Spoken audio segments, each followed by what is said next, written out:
Good evening everyone and welcome to my class. Friends, आज हम बात करेंगे रासायनिक अभिक्रियाओं के प्रकार। तो इसमें से हम संयोजन अभिक्रिया, वियोजन अभिक्रिया हम पढ़ चुके हैं। अब नेक्स्ट टॉपिक है अपना विस्थापन अभिक्रिया के विस्थापन अभिक्रिया किसे कहते हैं। तो फ्रेंड्स, विस्थापन अभिक्रिया को समझाने के लिए एक बहुत ही सिंपल सा मैं डायरेक्ट इसका पहले एग्जाम्पल, इसकी समीकरण लिख देता हूँ ताकि आप इजीली इसके बारे में समझ सकते हो। और विस्थापन अभिक्रिया के साथ साथ इसमें एक चीज़ और बताई जाती है, सक्रियता श्रेणी। तो उसके बारे में मैं आपको बताऊंगा। फिलहाल हम बात करते हैं विस्थापन अभिक्रिया एक्चुअल में होती क्या है। तो इसमें क्या है, जैसे हम समीकरण लिखते हैं इसकी CuSO4 plus Zn equal to ZnSO4 plus Cu। तो इस अभिक्रिया में फ्रेंड्स हुआ क्या कि जो Zn था इसने क्या किया, यहाँ से इस कॉपर को यहाँ से विस्थापित कर दिया और इस कॉपर के स्थान पर यहाँ पर Z आ गया, Zn आ गया, मतलब जिंक आ गया। तो जिंक ने क्या किया, इस कॉपर को यहाँ से विस्थापित कर दिया। तो इसके लिए हम परिभाषा क्या बता सकते हैं कि यहाँ पर कॉपर को यहाँ से इसने हटाकर क्या कर दिया, बाहर कर दिया। तो विस्थापन अभिक्रिया क्या होती है कि एक अधिक क्रियाशील पदार्थ कम क्रियाशील पदार्थ को विस्थापित कर देता है, उसे हम क्या कहते हैं, विस्थापन अभिक्रिया। कोई भी दो पर्सन है जिसमें से मान लो एक ताकतवर है और एक कमज़ोर है, एक छोटा बच्चा है और एक ताकतवर है। एक फॉर एग्जांपल से जैसे हम बात करते हैं कि एक तरफ तो हम खली को बिठा दें, जो कि WWE का जो खिलाड़ी है एक तरीके से, एक तरफ तो हम खली को बिठा दें और एक तरफ एक छोटे से बच्चे को, और इनसे कहें कि दोनों एक दूसरे पर ताकत लगाओ, कौन किसको सरका सकता है। तो हमें पता है इजीली खली क्या कर देगा, उस बच्चे को सरका सकता है। तो इसका मतलब क्या हुआ, जो ताकतवर होता है वो कमज़ोर को वहाँ से हटा देता है। तो विस्थापन का मतलब भी यही हुआ कि ऐसी रासायनिक अभिक्रिया जिसमें अधिक क्रियाशील पदार्थ कम क्रियाशील पदार्थ को विस्थापित कर देता है, उसे हम क्या कहेंगे, विस्थापन अभिक्रिया। अब फ्रेंड्स, जो पेपर में क्वेश्चन बनता है वो किस तरीके से बनता है, जैसे यहाँ पर आपको ये समीकरण दे दी जाएगी और साथ में इस तरफ आपको यहाँ पे क्या दे दिया जाएगा, जैसे x कोई सा भी एक पदार्थ दे दिया, x दे दिया यहाँ पर, और आपसे यहाँ पर कि दिए गए समीकरण में x को पहचानिए, दिए गए समीकरण में x को पहचानिए। तो अब आपको यहाँ ध्यान रखना है कि जो क्रियाशील पदार्थ होता है वो क्या कर देता है, कम क्रियाशील को विस्थापित कर देता है। इधर कॉपर बाहर जा रहा है, इसका मतलब यहाँ पर क्या बनेगा, ZnSO4। तो इस चीज़ से हमें पता करना है कि ये कौन सी अभिक्रिया है। तो यहाँ पे हम क्या लिख देंगे, ZnSO4। ठीक है फ्रेंड्स। या फिर ये भी हो सकता है कि कॉपर सल्फेट के विलयन में जब जिंक डाला जाता है तो क्या बनता है, ये नॉर्मली पूछा जाता है। तो हमें ध्यान रखना है कि अधिक क्रियाशील पदार्थ कम क्रियाशील पदार्थ को विस्थापित कर देता है, उसे हम क्या कहते हैं, विस्थापन अभिक्रिया कहते हैं। यहाँ पर एक सक्रियता श्रेणी भी बताई जाएगी, मैं अभी आपको सक्रियता श्रेणी भी बताऊंगा। सक्रियता श्रेणी क्या होती है कि जब धातुओं को क्रियाशीलता के आरोही क्रम में व्यवस्थित किया जाता है, कि अधिक क्रियाशील, फिर उससे कम, फिर उससे कम, फिर उससे कम। ठीक है। तो जब धातुओं की क्रियाशीलता के अवरोही क्रम में व्यवस्थित किया जाता है तो उस प्रकार प्राप्त श्रेणी को हम क्या कहते हैं, सक्रियता श्रेणी कहते हैं। तो वहाँ पर सोडियम, पोटेशियम ये क्या होते हैं, अधिक क्रियाशील होते हैं।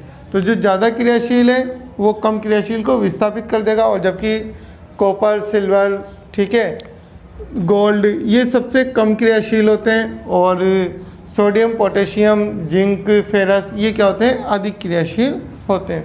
तो ये तो थी अपनी विस्थापन अभिक्रिया कि ऐसी रासायनिक अभिक्रिया जिसमें एक अधिक क्रियाशील पदार्थ कम क्रियाशील पदार्थ को विस्थापित कर देता है, उसे विस्थापन अभिक्रिया कहते हैं। देन सेकेंड हम बात करते हैं अब इसके बाद द्विविस्थापन। इसकी अपोजिट एक तरीके से इसकी जैसी है, मतलब ज़्यादा अंतर नहीं है, द्विविस्थापन। अब द्विविस्थापन में क्या हुआ, सपोज मानो यहाँ पर दो स्टूडेंट बैठे हुए हैं, ठीक है, एक इस तरफ और एक इस तरफ, ये दो स्टूडेंट बैठे हुए हैं। ये दोनों स्टूडेंट क्या करते हैं, अपने कॉपी पेन बैग, इनके पास जो कॉपी पेन बैग है ये क्या कर लेते हैं, आपस में एक्सचेंज, ये तो इसको दे देता है और ये इसको दे देता है, आपस में अपने कॉपी पेन एक्सचेंज कर लेते हैं। तो उस कंडीशन को हम क्या कहेंगे, द्विविस्थापन अभिक्रिया। जैसे अब हम समीकरण लिखते हैं इसकी, तो यहाँ पर जैसे हम बात करते हैं,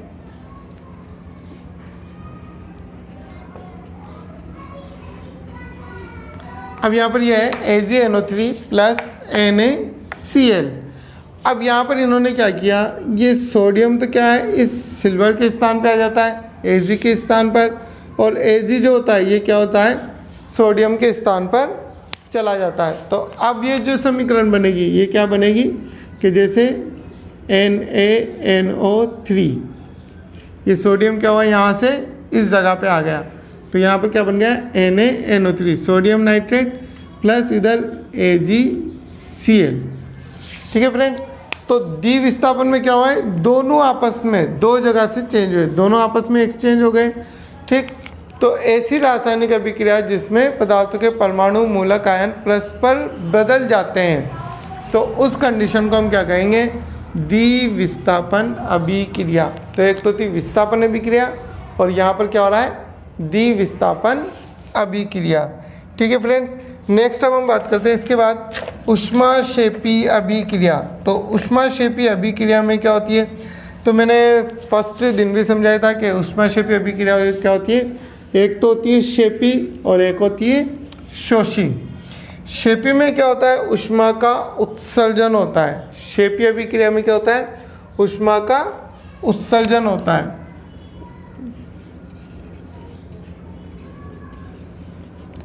क्षेपी का मतलब क्या है यहाँ पर उत्सर्जन, ठीक है, और शोषी का मतलब अवशोषण। इस चीज़ से आपको पहचानना है कि दो प्रकार की ऊष्माक्षेपी और ऊष्माशोषी। अब ऊष्माक्षेपी जिसमें ऊष्मा का उत्सर्जन हो रहा हो, जैसे कि हम बात करते हैं यहाँ पर N2 + 3H2। मैंने पहले बोला था फ्रेंड्स ये वाली समीकरण अपने बहुत सारी जगह काम आएगी। N2 + 3H2, तो इधर क्या बन गया 2NH3। ठीक है, नाइट्रोजन और हाइड्रोजन मिलकर क्या बनाता है, अमोनिया बनाता है। और अमोनिया के दौरान क्या होता है, इसमें ऊष्मा का उत्सर्जन होता है, जो कि लगभग कितनी होती है 93.33 किलोजूल। ठीक है, इतनी ऊष्मा क्या होती है इसके दौरान उत्पन्न होती है। और मैंने जब आपको समीकरण रासायनिक समीकरण लिखने के नियम या चरण बताए थे, तो वहाँ पर यह भी समझाया था एक चीज़, यदि अभिक्रिया ऊष्माक्षेपी होती है तो क्रिया के अंत में क्या लिखते हैं, हाँ, तो क्रिया के अंत में हम क्या लिखेंगे, प्लस ऊष्मा। तो इसको अच्छे से ध्यान रखना कि ऊष्माक्षेपी अभिक्रिया होती है तो क्रिया के अंत में प्लस ऊष्मा लिखा जाता है। और N2 + 3H2 = 2NH3 में कितनी ऊष्मा का उत्सर्जन होता है, 93.33 kJ ऊष्मा का उत्सर्जन होता है। देन सेकंड हम बात करेंगे ऊष्माशोषी अभिक्रिया। ऊष्माशोषी अभिक्रिया जिसमें क्या होता है, ऊष्मा का अवशोषण होता है। तो इसके लिए अपने पास सूत्र क्या है, जैसे N2 + O2 = 2NO। अब इस अभिक्रिया में क्या हो रहा है, ऊष्मा का अवशोषण। एक में तो क्या हो रहा था, ऊष्मा का उत्सर्जन। ठीक है, तो उसको तो हमने क्या बोल दिया, ऊष्माक्षेपी अभिक्रिया। और इसमें क्या हो रहा है, ऊष्मा का अवशोषण हो रहा है, तो इसे हम क्या कहेंगे, ऊष्माशोषी अभिक्रिया। और ऊष्माशोषी अभिक्रिया के अंत में क्या लिखते हैं हम, माइनस ऊष्मा। ठीक है फ्रेंड्स, तो ये इजीली आपको याद हो जाएगी। और ऊष्माक्षेपी ऊष्माशोषी क्या होती है, इनकी समीकरणों को भी आप याद रखें।